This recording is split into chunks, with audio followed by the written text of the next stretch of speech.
আপনি কি কখনোই ভেবে দেখেছেন যে আমরা অনেক সময় বসে বসে ক্লান্ত হয়ে পড়ি, আবার কখনো কখনো অনেক বেশি কাজ করে ফেলি, কিন্তু তার সত্ত্বেও আমাদের ক্লান্তি অনুভূতি হয় না। আপনি সম্পূর্ণ দিন ঘরের মধ্যে বসে থাকতে পারবেন, কিন্তু সম্পূর্ণ দিন ঘরের মধ্যে বসে থাকার পর শরীরের মধ্যে যে বিরক্তির জন্ম হয়, সেটাই আমাদের শরীরকে অলস করে ফেলে, ক্লান্ত করে ফেলে।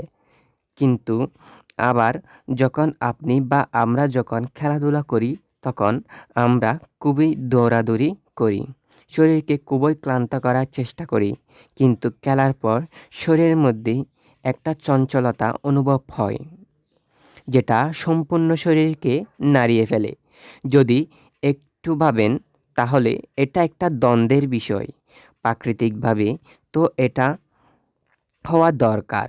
যখন শরীর খেলাধুলা করে, তখন ওই শরীর ক্লান্ত হয়।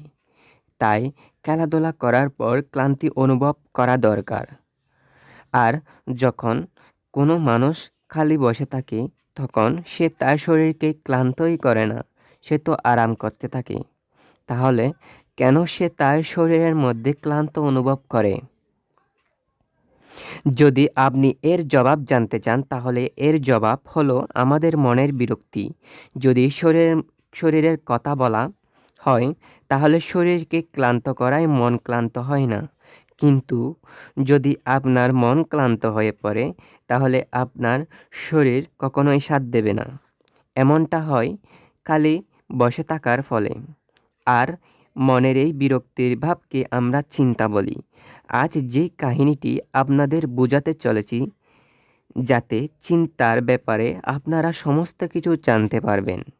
আর যদি আপনি এই চিন্তাকে একবার বুঝে যান, তাহলে আপনার জীবনের সমস্ত দুঃখ মুছে যাওয়া নিশ্চিত। কারণ এই দুঃখ চিন্তার কারণেই উৎপন্ন হয়। তো আসুন আমরা এই চিন্তাকে বুঝার চেষ্টা করি।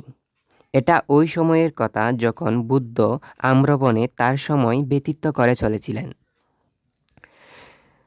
ওই সময় মহাত্মা গৌতম বুদ্ধের খ্যাতি অনেক দূর দূরান্তে ছড়িয়ে পড়েছিল। অনেক দূর দূরান্ত থেকে লোকেরা তাদের চিন্তা ও দুঃখের ব্যাপারে মহাত্মা বুদ্ধের কাছে সমাধানের জন্য আসতেন। ওই সময় একদিন যখন মহাত্মা বুদ্ধ আম্রবনে তার শিষ্যদের উপদেশ দিচ্ছিলেন, তখন এক বয়স্ক মানুষ তার ২০ বছরের পুত্রকে সঙ্গে নিয়ে বুদ্ধের কাছে যান। মহাত্মা বুদ্ধ তাদেরকে এক নজর দেখে তাদের উপদেশ সভায় বসার জন্য বলেন। এরপর উপদেশ শেষ হওয়ার পর মহাত্মা বুদ্ধ তাদের নিজের কাছে ডেকে পাঠান এবং তাদের নিজের পাশে বসার জন্য বলেন। চমৎকার মনোরম পরিবেশ ছিল। সবুজ গাছপাতায় জঙ্গলে ভরা। জঙ্গলের পশু পাখিদের সুমধুর কণ্ঠে সেখানে ভেসে আসছিল। এরপর মহাত্মা বুদ্ধ তাদের সেখানে আসার কারণ জিজ্ঞাসা করেন।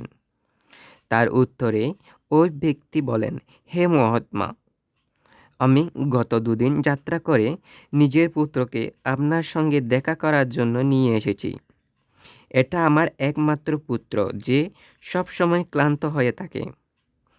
এমনটা মনে হয় যেন এর শরীরে কোনো জীবনই নেই, কোনো প্রাণই নেই। যদি আমরা তাকে কিছু বলতে চাই, তাহলে সে আমাদের ছোট ছোট কথায় রাগ দেখায়। তার তার দেখার ক্ষমতাও নির্দিষ্ট সময়ের আগে দুর্বল হয়ে পড়েছে, আর এর চুলও পাকতে শুরু করেছে। আমি তো কিছুই বুঝে উঠতে পারছি না, এইসব হচ্ছে কি? এত কম বয়সে এত বেশি বয়স্ক কেন দেখাচ্ছে?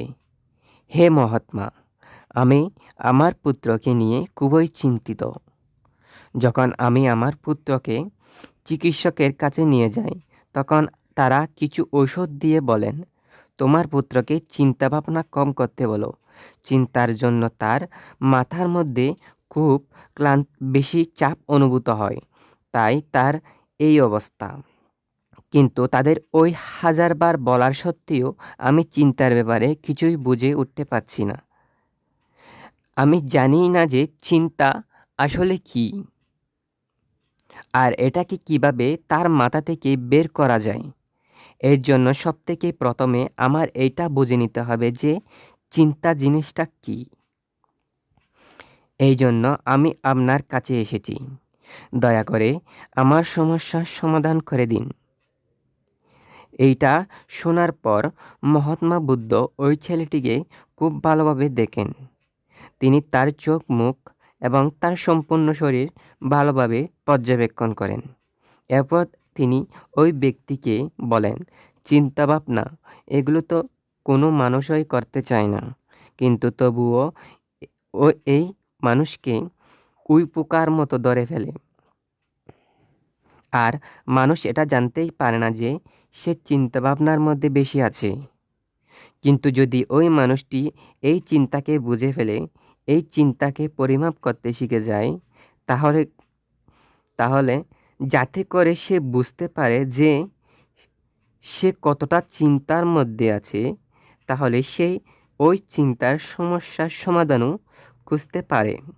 এরপর মহাত্মা বুদ্ধ বলেন, সবথেকে প্রথমে তো আমাদের এইটা বুঝতে হবে যে চিন্তা জিনিসটা আসলে কি। যখন কোনো মানুষ কোনো কাজ করে চলে আর তার মন অন্য কোথাও ঘুরে বেড়ায়, কল্পনার মধ্যে থাকে, তখন কি হয়? তখন তার শরীর ও মনের মধ্যে দূরত্ব সৃষ্টি হয়। আর শরীর ও মনের মধ্যে দূরত্ব যত বেশি হবে, ততই আমাদের সমস্যা বাড়বে।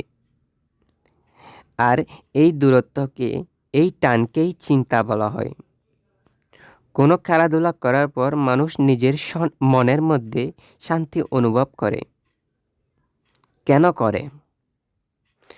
যদিও সে তার শরীরকে তো ক্লান্ত করে, কিন্তু বোঝার ব্যাপার এটা হলো যে তার খেলাধুলার করার সময় তার সম্পূর্ণ শরীর ও মন ওই খেলার মধ্যেই কেন্দ্রিত থাকে, যাতে করে শরীর ও মনের মধ্যে দূরত্ব হয় না। আর তাই কোনো ধরনের কোনো চিন্তাভাবনা উৎপন্ন হয় না। এর বদলে আমাদের চিন্তাভাবনা দূর হয়ে যায়। আবার যেখানে আমরা কোনো অরুচিকর কাজ করে থাকি, যাতে করে আমাদের মন লাগে না, তখন আমরা শারীরিকভাবে ওই কাজটিকে করতে থাকি, কিন্তু আমাদের মন দূরের কোনো কল্পনায় বাঁচতে থাকে। এতে শরীর ও মনের মধ্যে অনেক বেশি দূরত্ব স্থাপন হয়ে পড়ে আর চিন্তাভাবনার জন্ম নিয়ে নেয়। এই জন্য মানুষকে একটি সময়ের একটি কাজই করা দরকার, আর তার মধ্যেই তার শরীর ও মন কেন্দ্রীভূত করা দরকার, যাতে করে তার মনের মধ্যে কোনো চিন্তার জন্মই না হয়। চিন্তাভাবনার কিছু প্রধান কারণ আছে। এরপর মহাত্মা বুদ্ধ বলেন, আমরা এই কারণগুলিকে মেনে নিই, তাহলে আমাদের মধ্যে চিন্তা কখনোই জন্ম নেবে না। এর প্রধান যে কারণগুলি আছে, তার মধ্যে প্রথম কারণ হলো উচ্চাকাঙ্ক্ষা। উচ্চাকাঙ্ক্ষী হওয়া তো ভালো কথা, কিন্তু আপনি কি কখনোই খেয়াল করেছেন যে মানুষের লক্ষ্য কখনোই পূরণ হয় না? কারণ মানুষের কখনোই একটি লক্ষ্য হয় না। যখন মানুষ একটি লক্ষ্যকে অর্জন করে ফেলে, তখন আবার অন্য একটি লক্ষ্য স্থাপিত হয়ে পড়ে। আর এভাবেই সে তার লক্ষ্যকে অর্জন করার জন্য শুধুমাত্র গোলাকারভাবে ঘুরতে থাকে। এই জন্য যে মানুষ যত বেশি উচ্চাকাঙ্ক্ষী হয়, তারা কখনোই বর্তমানে আনন্দ উপভোগ করতে পারে না। তার মন সবসময় ভবিষ্যতের পরিকল্পনা বানিয়ে চলে। শুধুমাত্র তার শরীর বর্তমানে উপস্থিত থাকে। আর এই দুটির দূরত্বের জন্য ওই মানুষটির জন্য মধ্যে চিন্তার জন্ম হয়। এখানে ওই যুবকটি জিজ্ঞাসা করে, হে মহাত্মা, তাহলে কি কোনো ব্যক্তিকে কোনো লক্ষ্য বানানোই উচিত নয়? কারণ লক্ষ্য বানানো তো উচ্চাকাঙ্ক্ষী হয়ে থাকে। তখন মহাত্মা বুদ্ধ বলেন, জীবনে কোনো লক্ষ্য নির্ধারণ করা কোনো খারাপ কাজ নয়। সমস্যার সৃষ্টি তখনই হয় যখন আমরা আমাদের সম্পূর্ণ মন ওই লক্ষ্যের মধ্যেই নিয়োজিত করে ফেলি। যে কোনো ব্যক্তিকে বর্তমানে বাঁচা খুবই দরকার। আপনি লক্ষ্য নির্ধারণ করুন, তারপর থেকে নিরন্তর পরিশ্রম করুন। কিন্তু এর সঙ্গে সঙ্গে আপনাকে মাথার মধ্যে এটাই রাখতে হবে যে আপনি এখন বর্তমানে বেঁচে আছেন। এরপর মহাত্মা বুদ্ধ বলেন, চিন্তার দ্বিতীয় মুখ্য কারণ হলো ঈর্ষা। মহাত্মা বুদ্ধ বলেন, যখন কোনো ব্যক্তির মন ঈর্ষায় ভরে ওঠে, তখন তার মন নষ্ট হতে শুরু করে। ঈর্ষা হলো একটি আন্তরিক অর্থাৎ মনের খা। শরীরের ক্ষত বা খা মিলিয়ে যায়, কিন্তু মনের ক্ষত বা খা কখনোই মেলায় না। এই জন্য মানুষের কখনোই অন্যের উন্নতিতে ঈর্ষা করা উচিত নয়। চিন্তার তৃতীয় মুখ্য কারণ হলো অন্যের কাছে কিছু আশা করা। মহাত্মা বুদ্ধ বলেন, একজন পিতা তার পুত্রের কাছে অনেক কিছু আশা করে থাকে, যে আমার পুত্র একজন সফল মানুষ হয়ে উঠুক। আমি যেমনটা চাই ঠিক তেমনটাই ভাবেই সে তার জীবন কাটাক। যেখানে মানুষ কারোর উপর কিছু আশা করে ফেলে, সেখানে মানুষ কোথাও না কোথাও নিজের অজান্তেই চিন্তার জন্ম দিয়ে ফেলে। একটু ভাবুন, যদি ওই পুত্র নিজের পিতার কথানুসারে নাচলে পিতা যেমনটা চায় পুত্র ঠিক তেমনটা হয়ে না ওঠে, তাহলে তার পিতার মনকে চিন্তা অবশ্যই ধরে ফেলবে। এই জন্য কারোর থেকে কোনো কিছু আশা করা উচিত নয়, না তো অন্য কারোর থেকে, না তো নিজের থেকে। এরপর চিন্তার চতুর্থ মুখ্য কারণ বলতে গিয়ে মহাত্মা বুদ্ধ বলেন, যে অরুচিকর কার্য করার ফলেও মনের মধ্যে চিন্তার উৎপন্ন হয়। যে কাজের মধ্যে আমাদের মনই লাগে না, যে কাজের মধ্যে আমাদের কোনো রুচি থাকে না, এই কাজের মধ্যে আমরা কখনো নিজেদের মন লাগাতে পারবো না। সেখানে আমাদের মন কল্পনার মধ্যে বাঁচতে থাকবে, আর আমাদের শরীর সেখানেই বসে থাকবে। এই জন্য এই দুইয়ের দূরত্বের জন্য আমাদের মনের মধ্যে চিন্তা উৎপন্ন হতে শুরু করে। এই জন্য মানুষকে নিজের রুচি অনুযায়ী কাজ করা উচিত। এরপর মহাত্মা বুদ্ধ বলেন, পঞ্চম কারণ হলো শারীরিক দুঃখ। যখন মানুষের মধ্যে কোনো শারীরিক কষ্ট থাকে, তখন ওই মানুষটির মন ওই কষ্টের ব্যাপারে, ওই রোগের ব্যাপারেই সবসময় ভাবতে থাকে, যাতে করে তার মনের মধ্যে দুঃখের বিচার বেড়ে ওঠে। তার মনের মধ্যে চিন্তা জন্ম নিয়ে ফেলে। এটা শুনে ওই ব্যক্তিটি বলেন, হে মহাত্মা, শারীরিক দুঃখ তো যে কারোর মধ্যেই আসতে পারে, তাহলে কি ওই ব্যক্তি সবসময় চিন্তা ভাবনার মধ্যে বেঁচে থাকবে? এর উত্তরে মহাত্মা বুদ্ধ বলেন, যে আমাদের খেয়াল রাখা উচিত যে আমাদের জীবন দুঃখে ভরা। যতই আমাদের বয়স বেড়ে চলে, ততই আমাদের শরীরের মধ্যে রোগ আসতে শুরু করে, দুঃখ আসতে শুরু করে। এরপর একদিন মৃত্যুও চলে আসে। তাই রোগ হলো জীবনের অন্যতম একটা অংশ। কারোর মধ্যে সময়ের আগে আসে, আর কারোর মধ্যে সময়ের পর। আর যখন মানুষের মন এটার ব্যাপারে বুঝতে শুরু করবে, তখন সে এর ব্যাপারে ভাবনা চিন্তা করে বেশি চিন্তিত হবে না। কারণ সে এটা জেনে ফেলবে যে এই রোগ জ্বালা জীবনে একটা অন্যতম অংশ। তাই এর জন্য মানুষকে শারীরিকভাবেও অভ্যাস করা দরকার, যাতে করে তার শরীর দীর্ঘ সময় পর্যন্ত সুস্থ থাকে।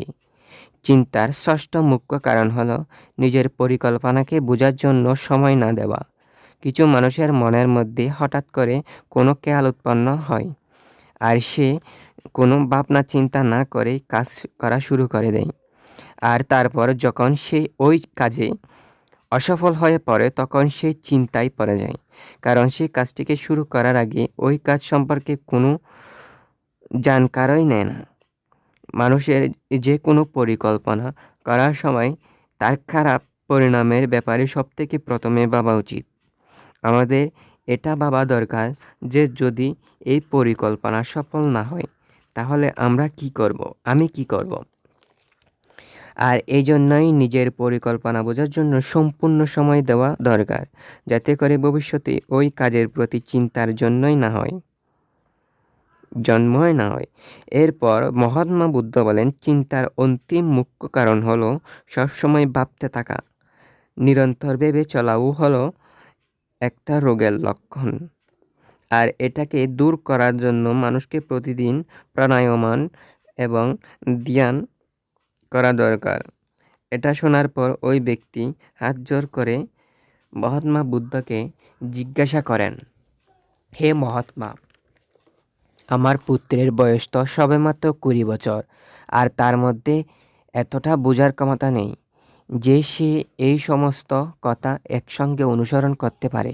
দয়া করে চিন্তামুক্ত থাকার কোনো সহজ মন্ত্র বলে দিন, যাতে করে কোনো ব্যক্তি ওই মন্ত্রটিকে অনুসরণ করতে পারে আর চিন্তা মুক্তও থাকতে পারে। এটা শোনার পর মহাত্মা বুদ্ধ বলেন, এর জন্য একটি ছোট্ট প্রক্রিয়া আছে। যদি তুমি এত সব কিছু পালন করতে না পারো, তাহলে তুমি একটি সময়ে একটি কাজ করাতেই ধ্যান লাগাও। যে কাজই তুমি করে থাকো না কেন, একটি সময়ের মধ্যে শুধুমাত্র একটি কাজ করো, আর এই কাজটিকে সম্পূর্ণ ধ্যান দিয়ে করো। যদি তোমার ধ্যান এদিকে ওদিকে বিচ্ছিন্ন হতে শুরু করে, তাহলে যখনই সেটা বুঝতে পারবে, আবার ওই কাজটিকে ধ্যান দাও। এটা সবথেকে সহজ ও সবথেকে ভালো প্রক্রিয়া চিন্তামুক্ত থাকার জন্য। যদি তুমি খাবার খাচ্ছ, তাহলে ওই খাবার খাওয়াতে তোমার ধ্যান কেন্দ্রিত করো। যদি তুমি হাঁটাচলা করছো, তাহলে ওই হাঁটাচলাতেই তোমার সম্পূর্ণ ধ্যান কেন্দ্রিত করো। এতে তোমার মন ও শরীর দুটোই একই জায়গায় থাকবে। এতে ওই দুইটির মধ্যে দূরত্ব স্থাপন হবে না, যেটা চিন্তার সবচেয়ে মুখ্য কারণ। বন্ধুরা, আজকের সময় মানুষ একই সময়ে 2-3টি কাজ করা শুরু করে। যেমন কেউ